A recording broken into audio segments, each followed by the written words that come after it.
Today, I'm going to be building a team consisting of the most expensive transfers in football history, with the goal of putting this most expensive team in the Champions League to see if money can buy you a Champions League trophy. Over the past decade, no club has spent more money in the transfer market than Manchester United, so that's the club that will be adding these players to. This team will consist of the two most expensive goalkeeper transfers of all time. We'll do 2 left backs, 4 center backs, 2 right backs, 6 total midfielders, and 6 total attackers. It is time to build this team and see if the most expensive transfers can win the Champions League. We will be starting at the goalkeeper position with the second most expensive goalkeeper transfer ever. It is Alisson, who was bought for 62.5 million pounds.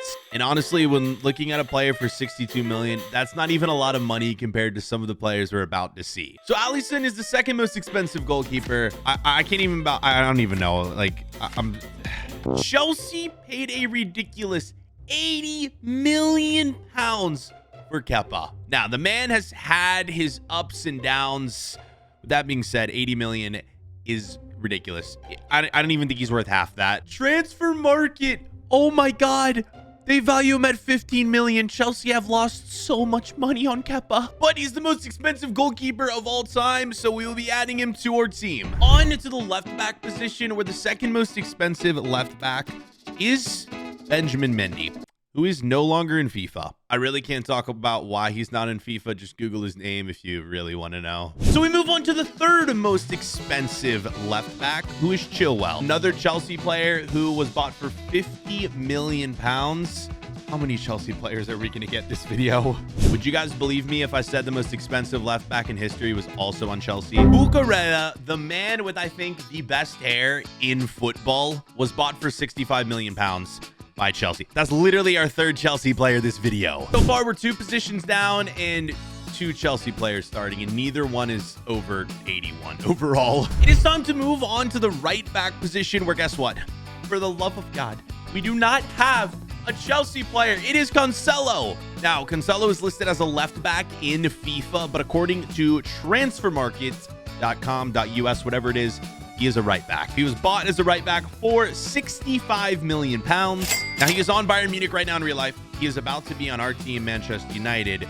But when he was bought for that fee, it was by Manchester City. We have a lot of teams involved right here. No surprise, the most expensive right back is a man who I think is well deserving of it. It is Hakimi. He was bought by PSG for 65 million pounds. And transfermarket.us now value him at 70 million. So PSG has made money. I love Hakimi. He is one of my favorite fullbacks in the world. Hakimi slots in at right back. We need 2 more center backs to round out this defense. So since there are 2 center back slots, we're going to do 2 center backs for each slot, which means we're going to do 4. So the 4th most expensive center back of all time.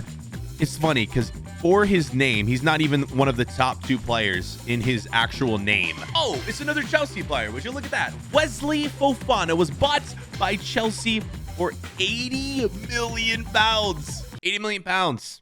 Man is 79 overall. Center back number 3 is maybe one of the best signings in Premier League history.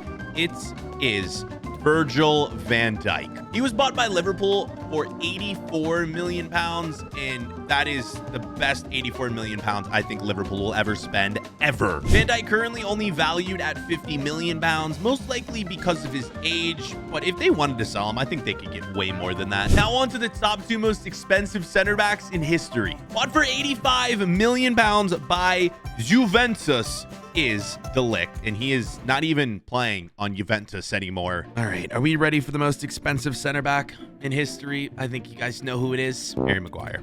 Bro, this does not feel...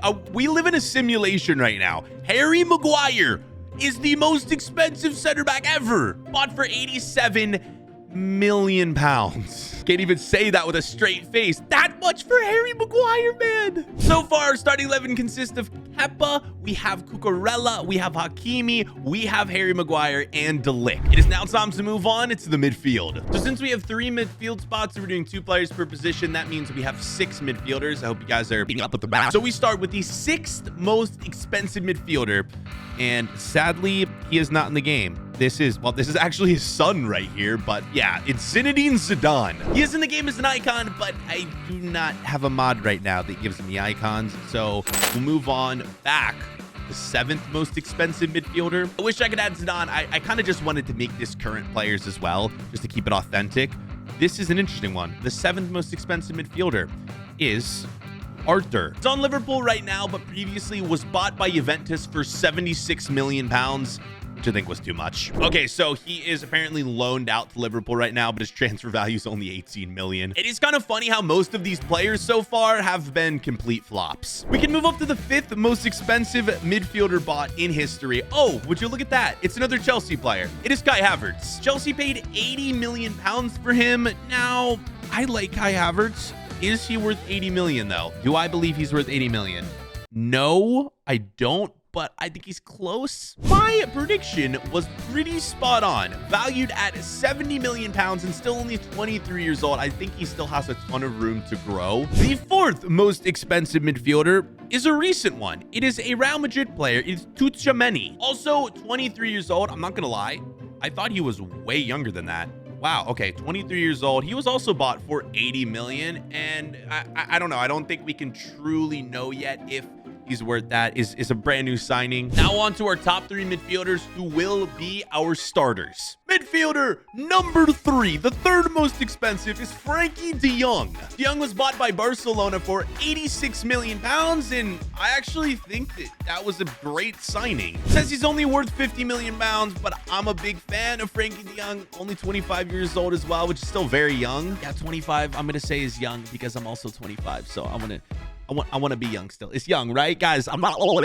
Starter number 2 in the 2nd most expensive signing for a midfielder in history is Paul Pogba. He was bought by Manchester United for 105 million pounds. He's now going to be back on Manchester United because he currently plays for Juventus. Was once bought for over 100 million. Now worth 35 million. Paul Pogba, what happened, man? And can we get a drum roll for the most expensive midfielder of all time? It's a recent one.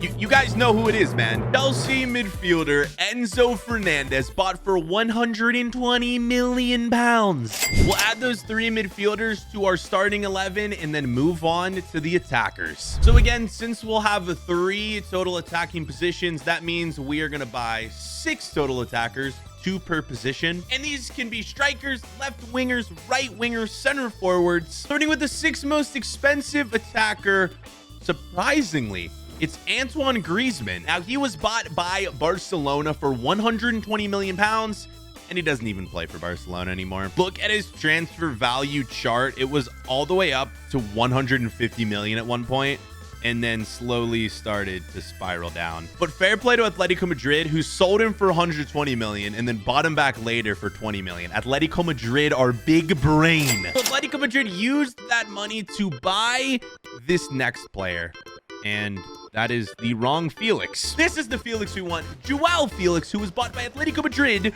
for, wait for it, 127 million pounds. He's currently loaned out to Chelsea. I think the word is still out. Like, is he going to be worth that? I think he still has amazing potential. But yes, he is currently on loan at Chelsea, where it looks like he may potentially be staying. The 4th most expensive attacker. I actually don't even know where this man plays for anymore. It was a flop. I can't spell his name. Oh, that's right. He's on Villa. Wait, I'm dumb, bro. Yeah, of course he's on Aston Villa. It is Philippe Coutinho. Liverpool sold him to Barcelona for 135 million. Just wow, just saying that feels so wrong. Arguably one of the biggest flops of all time. He wound up on Aston Villa, and he's on our team now, sadly. Now into our top 3 attackers, which will be our starters. For 140 million pounds, the 3rd most expensive attacker and 3rd most expensive transfer ever is Dembele. So yes, not only are these the 3 most expensive attackers, they're just the 3 most expensive transfers. 180 million pounds. No surprises here. Kylian Mbappe was bought by PSG. Yes, 180 million. All right, we're going to pull up transfermarket.us. I want to see what he's actually valued at now. It says Mbappe's price hasn't moved. He's still valued at 180. I would disagree. I think if someone wanted to buy Mbappe, it would cost like 300 million plus. And are you ready for the most expensive transfer in the history of football? And of course, it's another PSG player. It is Neymarzito. Bought for 220 million pounds by PSG. The only transfer worth over 200 million. Our team is now complete, and this is the final squad that we will be taking into the Champions League. All right, let's have a minute to just review the team before we get this Champions League run going. Obviously, I love Mbappe up front. I love this attack. The midfield, I'm happy with, but the defense, still can't believe Harry Maguire is in here, man. It's actually mad. Since our team is the most expensive of all time, we have to start the most expensive at each position. So, like, I can't sub in Van Dijk for Maguire unless it is an actual sub in the match. So, since Manchester United did not qualify for the Champions League in real life, we get to replace them with any one of the 4 Premier League clubs currently in the Champions League. So we could start it in Group A, which means we would replace Liverpool and be stuck with Ajax, Napoli, and Rangers. Option number 2 is to replace Chelsea, which would leave us with AC Milan, Salzburg, and Zagreb. We could replace Manchester City in Group G, or finally Spurs in Group D. This is a tough decision, but I have decided to go on and replace Chelsea. I mean, half of our team is practically Chelsea, so it makes sense. We will add Manchester United, and it's time to begin the Champions League. Can we play the anthem? Thank you. Thank you, Editor Patrick. All right, let's go. Harry Maguire, it is your turn.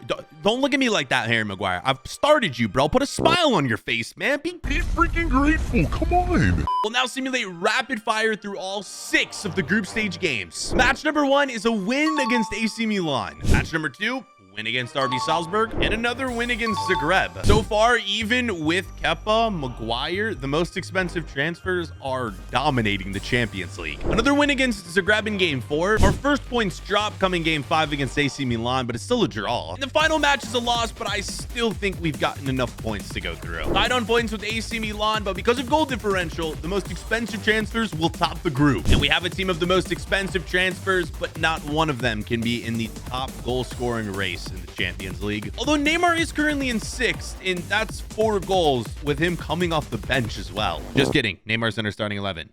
I am dumb. So now that we've made it out of the group, we're able to swap players around, and instead of putting the most expensive players in, we can just put the highest rated players in. Low key, bro, I kind of want to keep Harry Maguire. He got us 13 points, but I'm gonna do what any smart person would do and replace him with Virgil van Dijk. Yeah, it's gotta be done. Alisson will go in to replace Kepa. We'll do Joao Cancelo at left back, and I think I'm gonna keep the rest of the starting 11 as is. I know Enzo could maybe be replaced by like a Kai Havertz, but I like Enzo in there. I'm sticking with this team. We move on to the round of 16, where we had been drawn against Bayern Munich. We're top in the group, man. Bayern Munich is a very tough team to have to come up against. This is going to be the first leg, the away leg, and it is a draw. We're at a point now in the video where the video could literally end at any moment. This is the home leg. Should be easier to win because it is at home. And it is. We win 6-4 on aggregate. Neymar has now also skyrocketed up to be the 2nd highest goal scorer in the Champions League. And Manchester United have drawn FC Barcelona. This is a really funny matchup because a lot of players on our current team right now were involved in some of these most expensive transfers with Barcelona. We will quick sim the first leg where we get a win. Thank you, Griezmann. Oh my God, he was actually bought for 120 mil by Barcelona too, and now he's crushing it against his former club. Leg 2, this is at home for Barcelona, so this could be the end of the road, but I believe in the most expensive transfers. Here it is, 2-2. Manchester United are going through. Thank you, Lewandowski, for missing that penalty in the 86th minute. And how in the world has Club Brugge made it this far? I'm not gonna lie, when we started this video, I didn't think the most expensive transfers can do it. There's a lot of good players in here, but I thought for sure we'd lose somewhere along the way, and I don't think there's any chance that we're about to lose Club Brugge. Sorry, Club Brugge fans. Oh no. Leg 1 is 2-2. I was not expecting that. Wait, this would actually be the most hilarious end to a video ever. Club Brugge's whole club is probably not even worth half of, like, yeah, look at this. Club Brugge's entire transfer value is 173 million. That's about the same as Kylian Mbappe. So this whole Club Brugge team is worth as much as Kylian Mbappe. Will they beat us? That would be... I'm done, bro. Nah, I'm done. Nah, I'm literally done. I'm done. All right. Like and subscribe. I am out after that. Nah, see ya. All right, for real, though. That was not even staged. But that I actually just have to end the video now. That is the most hilarious ending of all time. Watch this video, boys. I don't even know what to say. Just bye.